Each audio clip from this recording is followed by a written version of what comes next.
السلام علیکم بچوں. تو آج ہم سورہ انفال کی آیات 5 تا 10 تک پڑھیں گے. تو سب سے پہلے تھوڑا سا اس کا ترجمہ دیکھ لیں، اس کے بعد پھر اس کی تشریح اور وضاحت کی طرف جائیں گے ہم. بسم اللہ الرحمن الرحیم. کما اخراجک ربک من بیتک بالحق، کما جیسا کہ اخراجہ کا آپ کو نکالا، اخراجہ نکالا کا آپ صلی اللہ علیہ وآلہ وسلم کو، کما اخراجہ کا جیسا کہ آپ کو نکالا، ربو کا آپ کے رب نے، من بیتی کا آپ کے گھر سے، بالحق کی حق کے ساتھ. کما اخراجہ کا ربو کا من بیتی کا بالحق، جیسا کہ آپ کو آپ کے رب نے آپ کے گھر سے حق کے ساتھ نکالا. وَإِنَّ فَرِيقًا مِّنَ الْمُؤْمِنِينَ لَكَارِهُونَ، وَإِنَّ اور بے شک، فریقاً ایک جماعت، ایک گروہ، فریق گروہ یا جماعت کو کہا جاتا ہے.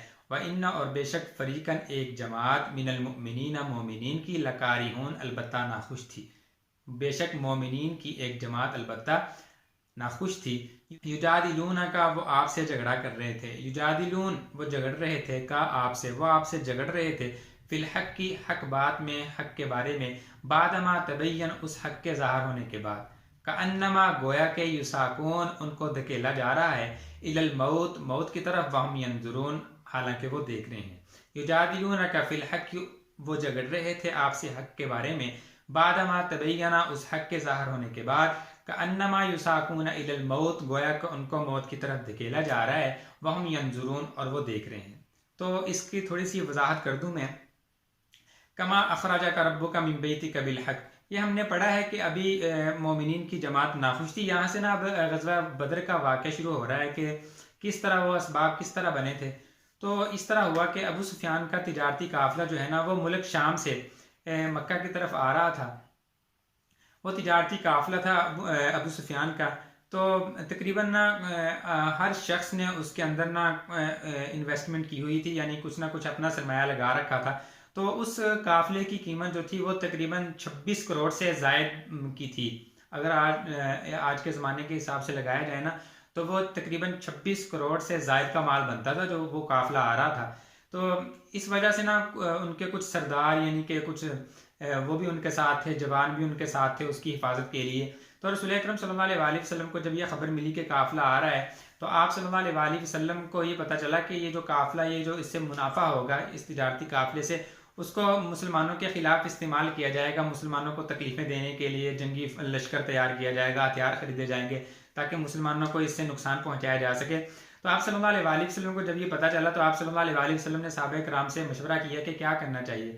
تو اگر جس طرح ہوا کہ سب نے مشورہ کیا تو نتیجہ یہ نکلا، اس بات پر سب متفق ہو گئے اس قافلے کو لوٹ لینا چاہیے، تاکہ ایک تو یہ ہے کہ الٹا یہ ہمارے خلاف استعمال ہونا ہے، اس سے بھی بچ جائیں ہم، ان کے شر سے بچ جائیں. اور دوسرا یہ کہ اس طرح یہ قافلہ لوٹا جائے گا ان کا تو ان کی کمر ٹوٹ جائے گی، ان کو کافی نقصان ہوگا اس سے. تو اگر اس بات پر متفق ہو کر سارے نکل پڑے تو جب یہ نکلے، ابو سفیان کو بھی ادھر خبر پہنچ گئی کسی طرح کہ مسلمان جو ہے اس تجارتی قافلے کو لوٹنے کے لیے آ رہے ہیں. تو اس نے ایک شخص کو نا کچھ روپے وغیرہ دے کر تبادلہ کیا کہ جا کر ابو جہل وغیرہ لوگ جو ہے نا مکہ کے اندر جا کر نا ان کو خبر پہنچا دو کہ مسلمان یہ تجارتی قافلہ لوٹنے کے لیے آ رہے ہیں، اس کا سدباب پہلے سے ہی کر لیا جائے کہ ہمیں بچا لو آ کر، ورنہ یہ قافلہ لوٹ لیا جائے گا. تو اس شخص نے اس زمانے کے دستور کے مطابق جو ہے نا اپنی وہ اونٹنی کے کان ناک کاٹ دیے اور اپنے کپڑے آگے پیچھے سے پھاڑ لیے اور اپنے کجاوے کو اونٹنی پر الٹا کر کے رکھ لیا. یہ سخت خطرے کی علامت سمجھی جاتی تھی. تو اگر اس کو دوڑا دیا، پیسے وغیرہ دیے اور کہا کہ جا کر ان کو خبر پہنچا دو. تو وہ شخص پہنچا اور اس نے جا کر مکہ کے اندر جو ہے نا ابو جہل وغیرہ لوگوں کو، جب انہوں نے دیکھا کہ اس طرح آ رہا ہے، انہوں نے سمجھ لیا کہ کوئی سخت خطرہ ہے، اس نے خبر دی. تو غزنا وہ سارے تیار ہو گئے، انہوں نے 3 دن تک تیاری کی اور ایک بڑا اپنے حساب سے عظیم الشان لشکر تیار کر لیا جس کی تعداد تقریباً 1000 تھی. 1000 تو ساتھ ہی انہوں نے اونٹ، گھوڑے، ناچنے گانے والیاں ساتھ. تو اگر اس طرح یہ پورا 1000 کا لشکر ان کا تیار ہوا اور مسلمانوں کے مقابلے کے لیے نکل کھڑا ہوا. یہ سن 2 ہجری کا واقعہ ہے، یعنی ہجرت کا دوسرا سال تھا. 17 رمضان المبارک کو یہ واقعہ پیش آیا سن 2 ہجری کے اندر. تو وہ مسلمانوں کے مقابلے کے لیے نکل کھڑے ہوئے. تو اب ابو سفیان کا تجارتی قافلہ جو تھا وہ تو اب کسی نہ کسی طرح جو ہے نا مسلمانوں کی دسترس سے دور نکل گیا اور پہنچ سے دور نکل گیا، یعنی ان کی جان چھوٹ گئی، وہ بچ کر نکل گئے مسلمانوں کی پہنچ سے. تو اب ابو سفیان نے ابو جہل تک اطلاع پہنچا دی کہ نا ہم بچ کر نکل آئے ہیں، اب تم واپس آ جاؤ، اب ضرورت نہیں ہے تمہاری لڑائی کی، ضرورت نہیں ہے، اب تم واپس آ جاؤ۔ لیکن ابو جہل جو ہے وہ اپنے طاقت کے نشے میں مست تھا، اس نے کہا ہم تو واپس نہیں آئیں گے، اب ہم میدان جنگ کے اندر پہنچ چکے ہیں، تو اب ہم مسلمانوں کے ساتھ جنگ کریں گے اور ان کو تہس نہس کر کے رکھیں گے، پھر واپس آئیں گے ہم۔ اب رسول اکرم صلی اللہ علیہ وسلم تک بھی اطلاع پہنچ گئی کہ وہ تو اب بچ کر نکل چکے ہیں، اب ہمیں کیا کرنا چاہیے۔ آپ نے صحابہ کرام سے مشورہ طلب کیا، تو اس میں پھر جو ہے نا صحابہ کرام سے جب مشورہ لیا تو پھر اس میں صحابہ کرام جو ہے نا وہ مختلف ہو گئے، اختلاف ہو گیا ان میں۔ بعض صحابہ کہنے لگے جو ہے نا ہم تو تجارتی قافلہ لوٹنے کے لیے آئے تھے، تو ہم کون سا جنگ کی تیاری کے ساتھ آئے ہیں، نہ ہمارے پاس ہتھیار وغیرہ ہیں، کچھ بھی نہیں ہے، ہمیں واپس چلے جانا چاہیے۔ تو بعض صحابہ جو تھے وہ انہوں نے کہا جی جیسے آپ کہیں آپ صلی اللہ علیہ وسلم، ہم آپ کے ساتھ ہیں۔ تو غرض یہ جب اختلاف ہو گیا تو اللہ تعالیٰ نے فرمایا کہ یہ جو ہے نا ہم نے نکالا ہے تم لوگوں کو جنگ کے لیے، تم خود نہیں نکلے بلکہ ہم نے نکالا۔ کما اخراجہ کا ربو کا، یہ واضح الفاظ میں یہاں پر بیان ہے، کما اخراجہ کا ربو کا من بیتک بالحق، کہ جیسا کہ آپ کو آپ کے رب نے آپ کے گھر سے حق کے ساتھ نکالا۔ آیت مبارکہ نازل ہوئی، مسلمانوں کو جب پڑھی سنا انہوں نے کہ یہ کام تو اللہ تعالیٰ نے کیا ہے، یعنی اللہ تعالیٰ نے نکالا ہے، تو جو صحابہ کرام مختلف تھے، اختلاف تھا، وہ بھی اب اس بات پر راضی ہو گئے کہ ہم اللہ نے نکالا ہے تو اب اللہ تعالیٰ جیسا حکم فرمائیں گے ہم ویسا ہی کریں گے۔ پہلے تو بات مشورے تک تھی، اب حکم پر آ گئی یہ بات، تو اب ہمیں حکم پر عمل درآمد کرنا ہی پڑے گا۔ تو اگر یہ سارے جو ہے نا پھر متفق ہو گئے جنگ کے لڑنے پر، تو یہ اسی کا بیان ہے، کما اخراجہ کا ربو کا من بیتک بالحق، جیسے کہ آپ کو آپ کے رب نے آپ کے گھر سے حق کے ساتھ نکالا۔ وَإِنَّ فَرِيقًا مِّنَ الْمُؤْمِنِينَ لَكَارِهُونَ، بے شک مومنین کی ایک جماعت البتہ ناخوش تھی۔ کہ یہاں پر گھر سے کیا مراد ہے؟ یہاں پر گھر سے مراد یا تو مدینہ طیبہ مراد ہے، آپ صلی اللہ علیہ وسلم چونکہ ہجرت کر کے مدینہ طیبہ تشریف لے کر گئے تھے تو وہاں سے آئے تھے نا جنگ کے لیے، تو یا تو مدینہ طیبہ مراد ہے، یا پھر اس سے مدینہ طیبہ میں جو آپ صلی اللہ علیہ وسلم کا گھر تھا جس میں آپ رہائش پذیر تھے وہ گھر مراد ہے۔ اگر جو بھی ہو، یا تو مدینہ طیبہ مراد ہے یا مدینہ طیبہ میں جو آپ صلی اللہ علیہ وسلم کا گھر تھا وہ مراد ہے۔ تو اگر آپ صلی اللہ علیہ وسلم جو ہے نا وہ اس طرح نکل ہے۔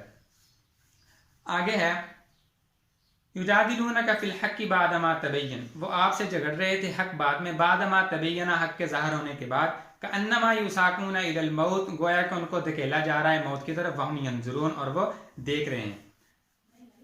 وَإِذْ، اور جب، یعدکم، تم سے وعدہ کیا، اللہ نے، احدا ایک، الطائفتین، طائفتین جو ہے نا یہ تسنیہ کا صیغہ ہے، دو گروہ مراد ہیں اس سے۔ وَإِذْ يَعِدُكُمُ اللَّهُ إِحْدَى الطَّائِفَتَيْنِ، جب اللہ نے تم سے وعدہ کیا کہ دو گروہوں میں سے ایک، أَنَّهَا لَكُمْ، کہ بے شک وہ تمہارا ہوگا، لکم تمہارے لیے ہوگا، یعنی اللہ تعالیٰ تمہیں ایک گروہ پر قدرت دے دیں گے، قابو دے دیں گے، ایک گروہ تمہارے قبضے میں کر دیا جائے گا دو گروہوں میں سے۔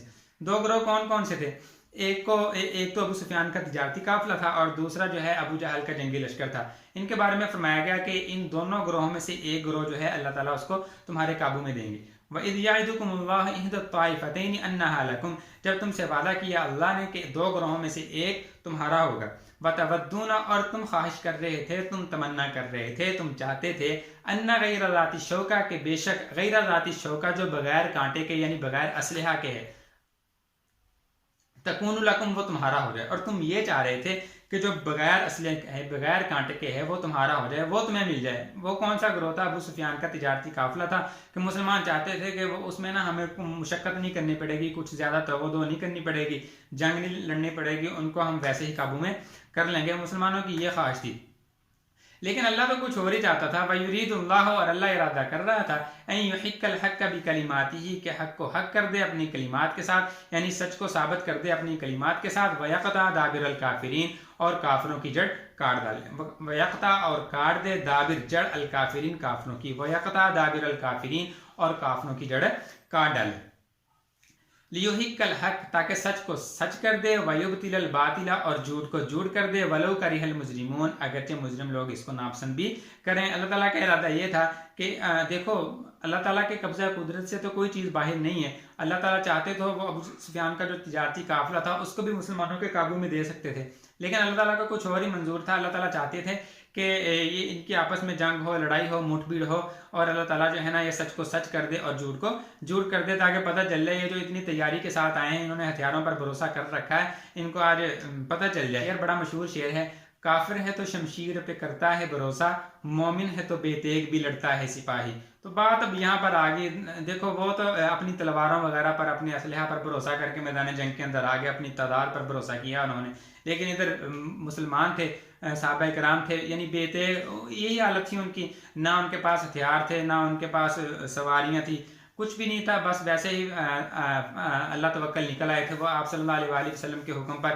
فوراً آمنا وصدقنا کہنے والے تھے، فوراً آپ صلی اللہ علیہ وآلہ وسلم کے ساتھ نکل پڑے، چل پڑے۔ لیکن جب انہوں نے وہاں پر جا کر حالات دیکھے، اس تستغیثون تو آگے اسی کی طرف اشارہ ہے، جب انہوں نے حالات دیکھے یہ تو 1000 کا لشکر ہے، اسلحہ کے ساتھ ہے، تو کچھ ان کا دل جو ہے نا وہ ڈاواڈول ہوا، کچھ ذرا پھر ان کے دماغ میں ڈھنکی یہ تو کام خراب ہو رہا ہے، تو پھر یہ جو انہوں نے نا اللہ تعالیٰ سے دعا کرنا شروع کر دی۔ تو اگلی آیات میں انہی کی طرف اشارہ ہے، اگلی آیت میں اس تستغیثون، اس جب تستغیثون تم فریاد کر رہے تھے، ربکم اپنے رب سے، جب تم استغاثہ کر رہے تھے اپنے رب سے۔ یہ اصل میں نا صرف رسول اکرم صلی اللہ علیہ وآلہ وسلم جو ہے نا یہ فریاد کر رہے تھے، یعنی دعا کر رہے تھے اللہ تعالیٰ سے، اور صحابہ کرام جو ہے نا یہ آمین کہہ رہے تھے آپ صلی اللہ علیہ وآلہ وسلم کی دعا پر، تو اس وجہ سے یہ سب کی طرف منسوب کر دیا اس کو، اس تستغیثون ربکم، جب تم اپنے رب سے فریاد کر رہے تھے، تو فاستجاب لکم، تو اس نے تمہاری فریاد، تمہاری دعا قبول کر لی اور کہا انی ممدکم، بے شک میں تمہاری مدد کروں گا، بِأَلْفٍ 1000 من الملائکہ، فرشتوں سے، مردفین جو لگاتار آتے جائیں گے، ایک دوسرے کے پیچھے آتے جائیں گے۔ اس تستغیثون ربکم، جب تم اپنے رب سے فریاد کر رہے تھے، فاستجاب لکم، تو اس نے تمہاری فریاد، تمہاری آہوزاری، تمہارا دعا کرنا قبول کر لیا اور کہا انی ممدکم بِأَلْفٍ من الملائکہ، کہ بے شک میں تمہاری مدد کروں گا 1000 فرشتوں سے۔ فرشتوں کی صفت آگے آ رہی ہے، مردفین جو ایک دوسرے کے پیچھے لگاتار آتے جائیں گے۔ اب یہاں پر 1000 فرشتوں کا تذکرہ ہے۔ سورہ آل عمران کے اندر جو ہے نا ایک جگہ 3000 کا تذکرہ ہے، ایک جگہ 5000 کا تذکرہ ہے، وہ کس طرح ہے؟ دیکھو، اب جب مسلمانوں نے حالات دیکھے تو انہوں نے اللہ تعالیٰ سے دعا کی، تو اس دعا کے جواب میں مسلمانوں کو کہا گیا کہ 1000 فرشتوں کے ساتھ میں تمہاری مدد کروں گا جو ایک دوسرے کے پیچھے آنے والے ہوں گے۔ بعد میں صحابہ کرام کو اطلاع ملی، مسلمانوں کے لشکر کو اطلاع ملی کہ پیچھے سے نا کفار کی مدد کے لیے ایک اور لشکر آ رہا ہے، ان کی مدد کے لیے پیچھے سے مزید کمک آ رہی ہے۔ تو یہ سن کر جو ہے نا مسلمان تھوڑا سا پریشان ہوئے، تو ان کی پریشانی کو دور کرنے کے لیے اللہ تعالیٰ نے فرما دیا أَلَنْ يَكْفِيَكُمْ أَنْ يُمِدَّكُمْ رَبُّكُمْ بِثَلَاثَةِ آلَافٍ مِّنَ الْمَلَائِكَةِ مُنزَلِينَ، کہ یہ جو اب یہ لشکر آ رہا ہے تو میں اس کے جواب میں بھی تمہارے لیے 3000 فرشتے الگ سے بھیجوں گا تمہاری مدد کرنے کے لیے۔ اب یہ 1000 کے ساتھ 2000 اور ہیں، 3000 ہوں گے، یا 1000 کے علاوہ 3000 آ جائیں، یہ اللہ تعالیٰ کا معاملہ تھا، اللہ تعالیٰ جیسے بھی کرے، جو بھی ہے جس طرح بھی اس نے بھیجنے تھے 3000 کرنے تھے۔ تو اب جو 5000 کا تذکرہ ہے وہ اس طرح ہے کہ اگر تو الگ الگ حملہ کریں گے تو اس طرح ہے 1000 ان کے لیے ہیں، جو بعد میں لشکر آ رہا ہے 3000 ان کے لیے ہیں، لیکن اگر دونوں لشکروں نے مل کر ایک بارگی مسلمانوں پر حملہ کر دیا تو پھر کیا ہوگا؟ یہ پھر اس طرح ہوگا کہ اللہ تعالیٰ فرماتے ہیں کہ میں پھر 5000 فرشتے اور تمہاری مدد کے لیے بھیجوں گا جو یک بارگی تم پر حملہ کیا گیا ہے اس کو روکنے کے لیے۔ دیکھو، فرشتہ تو ایک ہی کافی تھا، فرشتہ تو ایک ہی کافی تھا، لیکن اب ہمارا اس طرح کا حال ہے کہ ہم جو ہے نا زیادہ تعداد پر بھروسہ کرتے ہیں، اس لیے اللہ تعالیٰ نے تعداد گنوا دی کہ 1000 آئیں گے، اس کے بعد 3000 آئیں گے، اگر اور ضرورت پڑی تو میں 5000 تک فرشتے تمہاری مدد کے لیے نازل کر دوں گا۔ یہ غزوہ بدر کے اندر جو فرشتے نازل ہوئے انہوں نے سفید رنگ کے امامے یعنی پگڑیاں باندھی ہوئی تھی مسلمانوں کی مدد کے لیے۔ یا استستغیثون ربکم، جب تم اپنے رب سے فریاد کر رہے تھے، فاستجاب لکم، تو اس نے تمہاری دعا قبول کر لی، تمہاری فریاد قبول کر لی، انی ممدکم، بے شک میں تمہاری مدد کروں گا، بِأَلْفٍ 1000 فرشتوں سے، بِأَلْفٍ مِّنَ الْمَلَائِکَةِ 1000 فرشتوں سے، مردفین جو ایک دوسرے کے پیچھے لگاتار آتے جائیں گے۔ وما جعلہ، اور نہیں بنایا اس کو اللہ نے، الا مگر بشرا، خوشخبری، اور اللہ نے اس کو تمہارے لیے خوشخبری بنایا، وَلِتَطْمَئِنَّ بِهِ قُلُوبُكُمْ، وَلِتَطْمَئِنَّ، تاکہ اطمینان ہو جائے، بِهِ اس خوشخبری کے ذریعے، قلوبکم تمہارے دلوں کو، تاکہ اس خوشخبری کے ذریعے تمہارے دلوں کو اطمینان ہو جائے۔ وَمَن نَّصْرُ إِلَّا مِنْ عِنْدِ اللَّهِ، وَمَن نَّصْرُ، اور نہیں ہے مدد، الا مگر من عند اللہ، اللہ کے پاس سے، اور مدد تو اللہ تعالیٰ کے پاس سے ہی ہے، اللہ تعالیٰ کی طرف سے ہی ہوتی ہے۔ ان اللہ عزیز الحکیم، بے شک اللہ تعالیٰ زبردست حکمت والا ہے۔